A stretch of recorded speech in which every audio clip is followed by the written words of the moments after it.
छोट बेलू हूँ जगन्नाथ प्रेमी आसी रही आसी छोट बेलू चित्रकला प्रति आग्रह थिला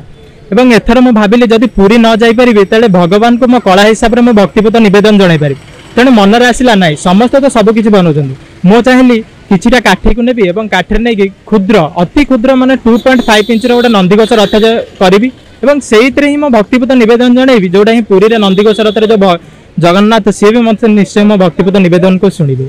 एवं यही रथटी मोर मात्र 14 खंड काठी प्रस्तुत होती रथटी मोर जो मो भगवान को यही रथ साहाय्य मो भक्तिपूत निवेदन जन पारि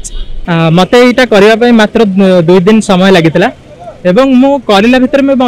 भगवान को डाकुली कारण जिते कलाकार हेले कौटी डर थाए भांगी कि पुणी थे आरंभ करने को पड़ो कि तेणु भगवान को जिते आरंभ कली मो भगवान पाखे मुंडिया मारी सरीबा पर्यंत पाटे मोर खाली ओं नम भगवत वासुदेव नाम ही चलूला शेष में सफल होती भगवान को जनईली आपण नाम ही आज यहाँ प्रस्तुत हो पारी जेहेतु यहाँ खाली आम ओडिशार नुह विश्व प्रसिद्ध रथयात्रा समस्ते रथयात्रा आम तो सामिल होचे जगन्नाथ जो जगन्नाथ ही आमको जन्म देइचंती से जगन्नाथ पाखे ही आम सबुबड़े समर्पित हो जिबा एवं चित्रकला माध्यम कहूँ